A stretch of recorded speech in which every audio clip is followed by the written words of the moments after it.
Shalom, selamat hari Minggu Bapak Ibu Saudara yang dikasihi dan diberkati oleh Tuhan Yesus Kristus. Sangat bersuka cita sekali kalau hari ini kita bisa berjumpa lagi untuk kita merenungkan firman Tuhan bersama-sama, diberkati bersama-sama dan bertumbuh di dalam takut akan Tuhan.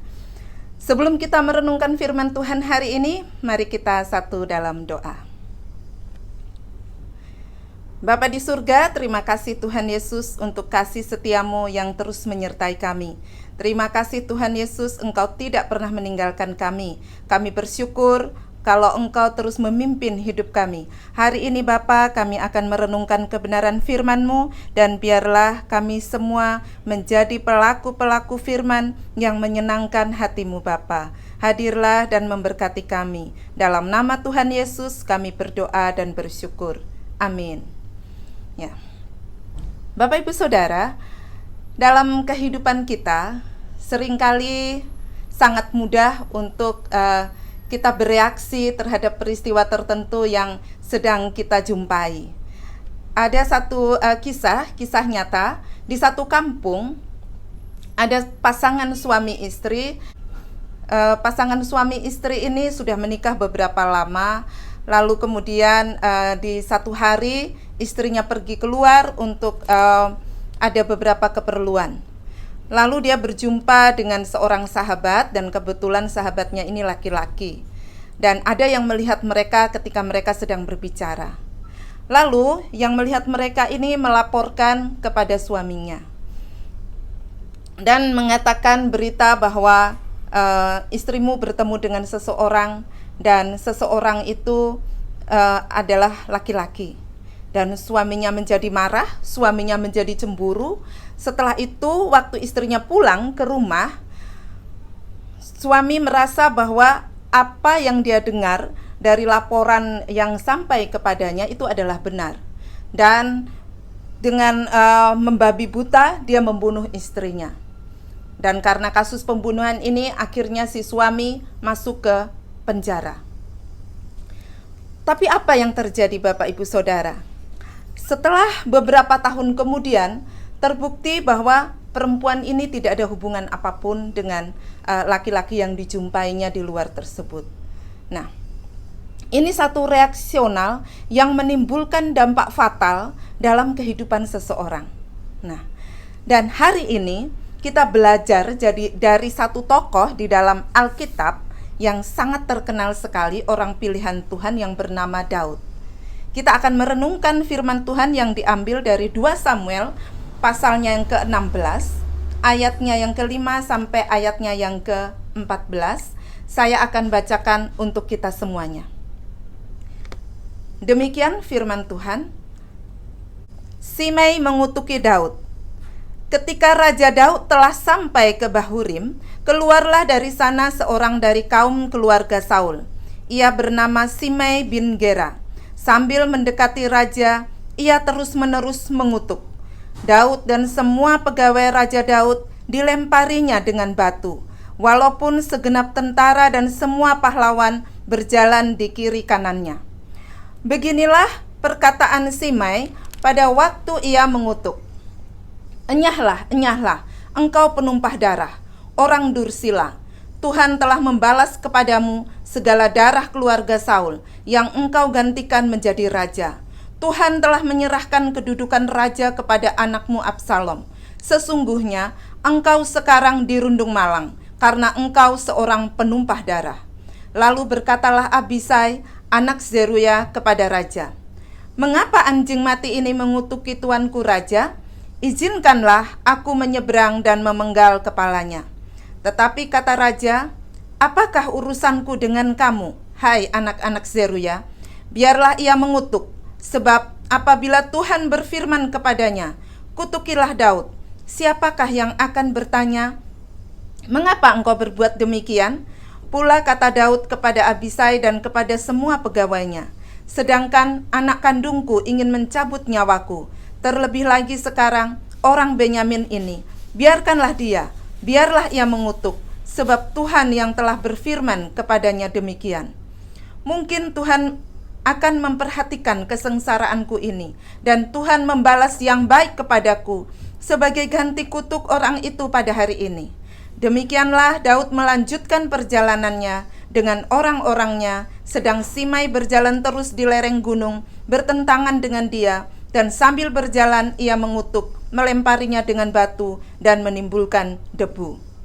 Dengan lelah, sampailah raja dan seluruh rakyat yang ada bersama-sama dengan dia ke Yordan, lalu mereka beristirahat di sana.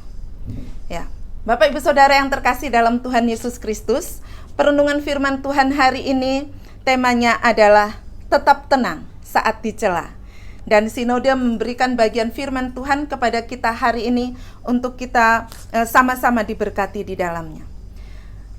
Ya, satu sifat atau satu sikap reaksional itu sering terjadi tiba-tiba oleh karena peristiwa yang tidak terduga. Bahkan kalau ada sesuatu bersinggungan dengan kita, pasti kita ingin langsung untuk meresponinya. Kalau orang berkata-kata tentang kita yang tidak benar, pasti kita ingin meresponinya. Nah, itu adalah sikap umum, respon secara umum seperti itu. Dan kita akan belajar dari Daud, bagaimana Daud tetap tenang di saat dia dicela. Dua bagian yang akan kita renungkan pada hari ini. Yang pertama, mengapa kita harus tenang? Mengapa kita harus tenang? Ya, dalam perikop ini dikatakan bahwa satu orang yang bernama Simei yang merupakan keluarga dari Saul datang melempari batu dan mengutuk Daud bersama dengan orang-orangnya Daud. Padahal Daud berjalan dan di sisi kiri kanannya itu adalah bala tentara Daud.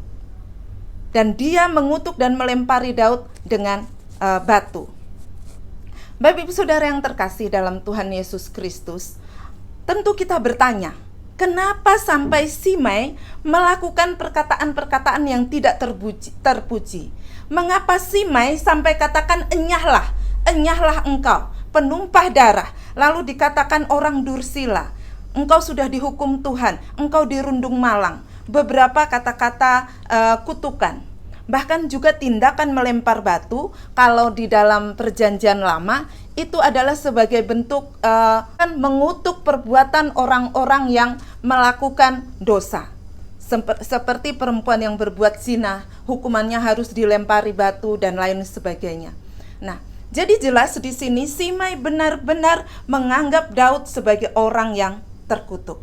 Nah, di sini kita lihat Bapak Ibu Saudara, mari kita lihat kenapa Simei melakukan itu semuanya.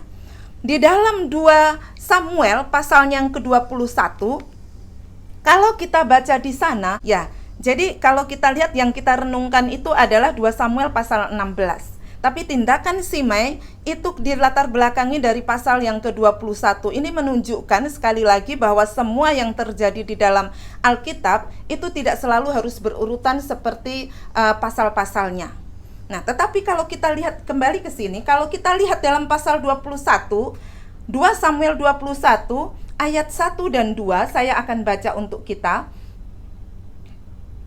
Dalam zaman Daud terjadilah kelaparan selama 3 tahun berturut-turut. Lalu Daud pergi menanyakan petunjuk Tuhan. Daud pergi menanyakan petunjuk Tuhan. Berfirmanlah Tuhan, pada Saul dan keluarganya melekat hutang darah, karena ia telah membunuh orang-orang Gibeon. Pada Saul melekat hutang darah. Jadi ketika terjadi kelaparan di situ, ketika Daud minta petunjuk kepada Tuhan apa yang harus dilakukan, nah ternyata Tuhan mau supaya 7 orang yang menjadi bagian dari keluarga Saul diserahkan kepada orang-orang Gibeon. Dan Daud melakukannya itu.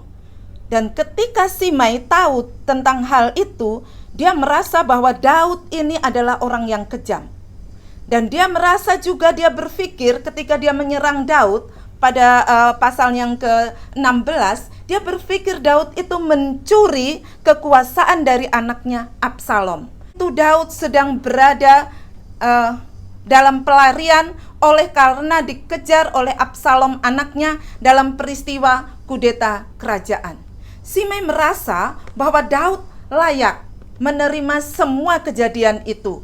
Wajar kalau dia dikejar-kejar oleh anaknya Absalom.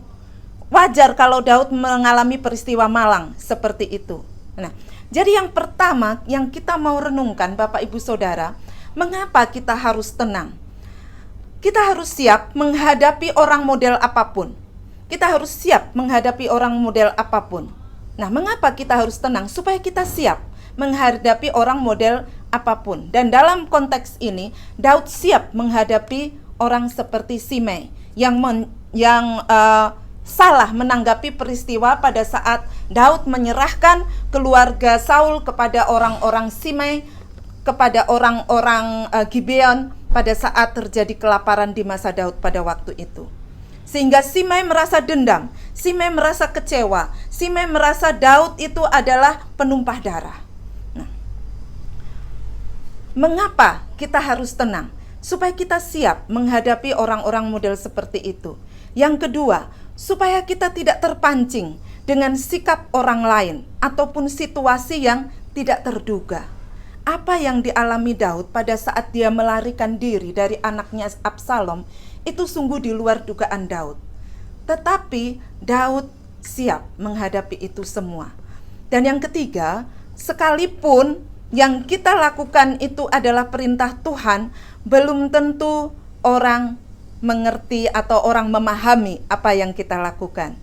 Jadi Daud waktu dia menyerahkan keluarga Saul, 7 orang keluarga Saul kepada orang-orang Gibeon, itu sebenarnya sudah sesuai dengan petunjuk Tuhan. Tetapi Simei dan mungkin juga ada beberapa keluarga Saul yang lain merasa bahwa Daud itu adalah orang yang kejam. Padahal kalau kita lihat ada kesempatan Daud untuk membunuh Saul dan Daud tidak melakukannya. Jadi yang perlu kita belajar dari Daud di sini adalah mengapa harus bersikap tenang. Kadang apa yang kita lakukan walaupun itu adalah perintah Tuhan, walaupun itu adalah kebenaran, bisa saja disalah mengerti. Kadang kita melakukan pelayanan, kadang kita melayani Tuhan baik itu di gereja maupun di luar gereja. Kadang orang tidak mengerti dengan apa yang kita lakukan. Tetapi tetaplah lakukan kebenaran, sekalipun dunia tidak mengerti. Jadi itu yang pertama, mengapa kita harus tenang? Supaya kita siap menghadapi orang model apapun, situasi apapun, dan kadang kita juga disalah mengerti. Dan mengapa kita harus tenang? Kalau kita baca di dalam 1 Petrus pasal yang keempat ayat yang ke-7, kesudahan segala sesuatu sudah dekat. Karena itu kuasailah dirimu dan jadilah tenang. Dan jadilah tenang. Supaya kamu dapat berdoa. Jadi mengapa kita harus tenang? Supaya kita dapat berdoa. Daud ini adalah orang yang sangat dekat dengan Tuhan. Jadi ketika dia mengalami apa yang dilakukan oleh Simei kepada dirinya, dia tidak berani membalas itu semua oleh karena dia takut kepada Tuhan. Jadi Daud takut kepada Tuhan. Dia tidak membalas bukan karena ada motivasi apapun, tapi lebih kepada dia takut kepada Tuhan. Daud ini benar-benar orang yang dekat dengan Tuhan, orang yang takut dengan Tuhan. Dia tidak sembarangan melakukan perbuatan apapun tanpa tanya kepada Tuhan. Dan dia melihat semua peristiwa yang terjadi itu adalah dalam kontrol Tuhan, dalam seizin Tuhan. Seandainya Simei melakukan itu semua karena perintah Tuhan, lalu Daud membalas, Daud merasa bersalah. Itu yang pertama, Bapak Ibu Saudara. Mengapa kita harus tenang? Supaya kita juga tetap bisa berdoa. Ketika kita tenang, kita bisa berdoa. Tapi kalau kita tidak tenang, emosional, wah, bisa berantakan Bapak Ibu Saudara. Seperti yang saya sampaikan satu kisah nyata di satu kampung di awal pembukaan khotbah saya hari ini. Banyak sekali orang-orang yang mengambil keputusan saat emosional, ternyata dampaknya itu penyesalan yang dalam. Banyak orang yang ketika emosional, dia reaksional terhadap sesuatu, sehingga responnya itu benar-benar salah. Dan Daud tidak melakukan itu. Kalau Bapak Ibu Saudara ingat, ada kata-kata bijak mengatakan, saat kita sedang emosi, jangan membuat keputusan apapun. Nah, itu saya pikir merupakan nasihat yang bijaksana. Yang kedua, yang kita mau renungkan Bapak Ibu Saudara, bagaimana supaya tetap tenang? Bagaimana supaya tetap tenang?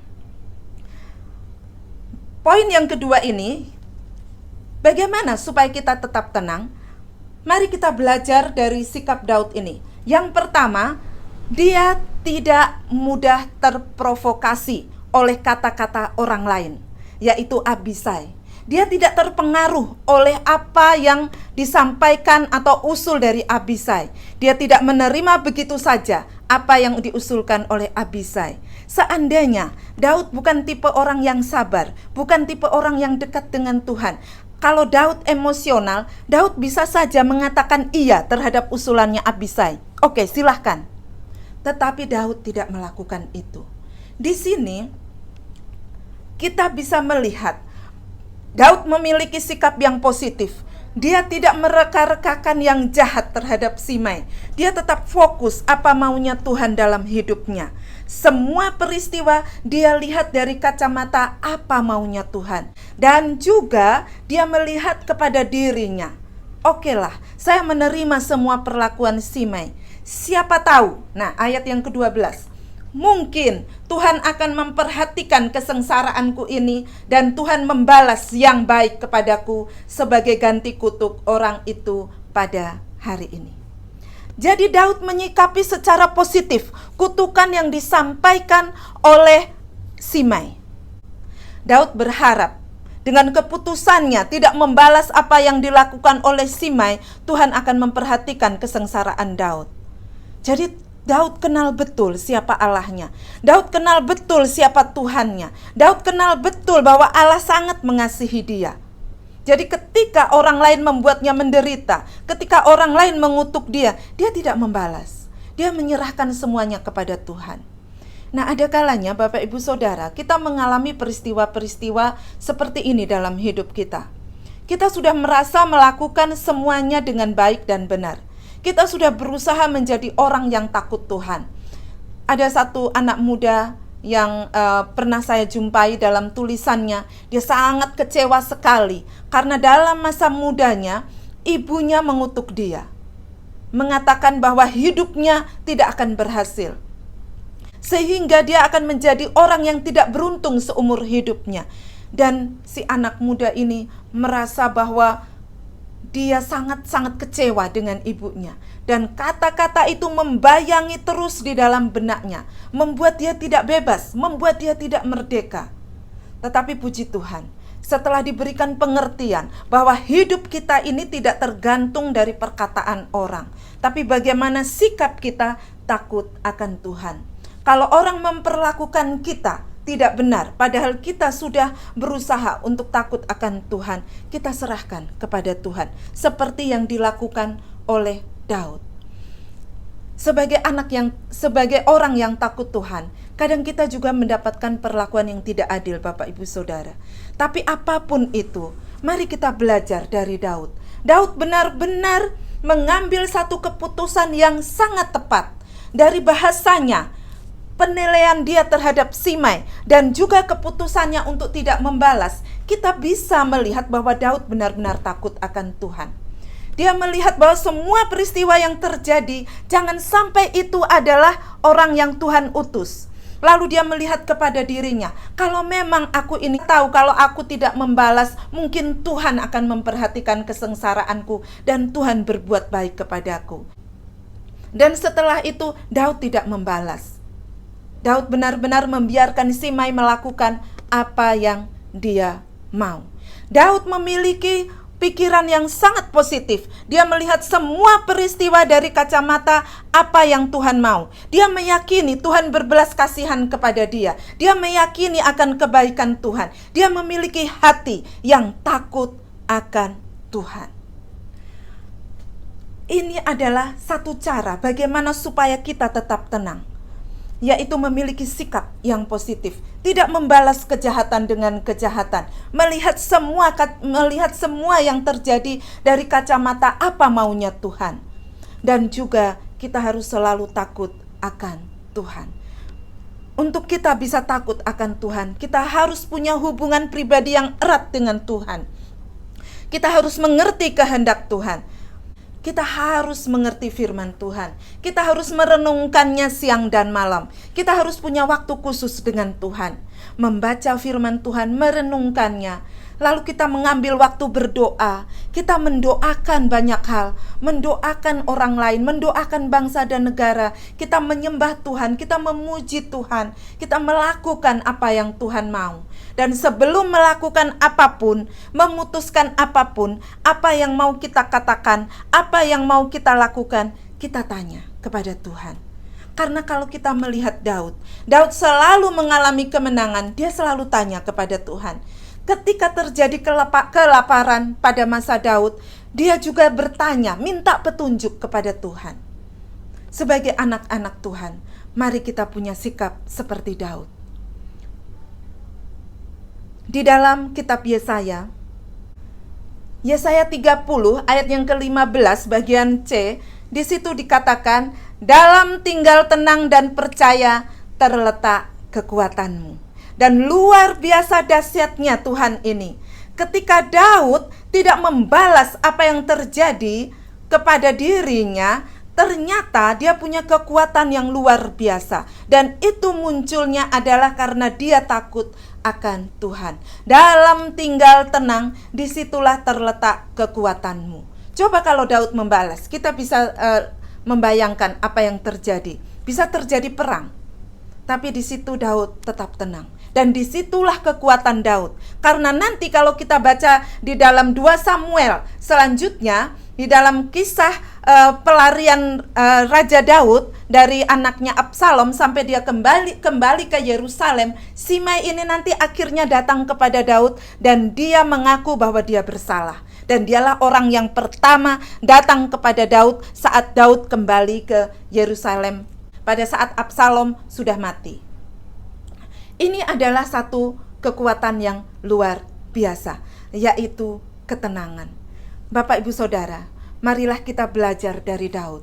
Dunia di sekitar kita, orang-orang di sekitar kita bisa memancing untuk kita emosi, bisa memancing untuk kita marah, bisa membuat kita salah mengambil keputusan. Siapapun orang itu, mungkin di dalam keluarga, mungkin juga orang-orang yang di luar sana, atau siapapun itu. Tetapi kita belajar dari Daud. Ketika dia menghadapi Simei, dia katakan bahwa Absalom saja anakku mau membunuh aku. Apalagi ini Simei, musuhnya dia. Karena keluarga Saul kan menganggap Daud itu adalah musuh.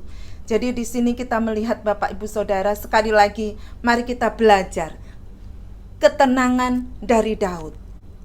Sebagai penutup, Bapak, Ibu, Saudara, perenungan firman Tuhan pada hari ini. Mengapa kita harus tenang? Bagaimana kita harus tenang? Dan apa yang kita dapatkan dalam ketenangan dijamin oleh kebenaran firman Tuhan. Di situ kita bisa berdoa, di situ kita mendapat kekuatan dari Tuhan. Dan indahnya kalau kita bisa tenang, kita tahu apa yang Tuhan mau dalam hidup kita. Sehingga kita tidak salah dalam mengambil keputusan. Bapak, Ibu, Saudara, dimanapun berada, kapanpun orang bisa memancing kita untuk marah. Entah itu keluarga, entah itu orang lain, entah orang yang baru kita jumpai, atau mungkin peristiwa-peristiwa saat ini yang terjadi dalam hidup kita. Tapi ingatlah, kita belajar dari Daud untuk kita menjadi tenang. Tuhan Yesus memberkati. Mari kita berdoa.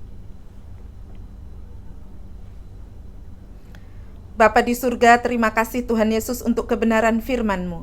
Hari ini kami boleh belajar dari Daud yang memiliki ketenangan luar biasa. Oleh karena dia takut akan Tuhan, dia tidak sembarangan mengambil keputusan. Karena dia tahu bahwa semua yang terjadi dalam hidup ini ada dalam kontrol Tuhan. Terima kasih Tuhan Yesus. Tuhan, tolong kami dalam segala situasi dan kondisi. Biarlah kami mengambil keputusan dengan tetap tenang dan kami bertanya kepada Tuhan.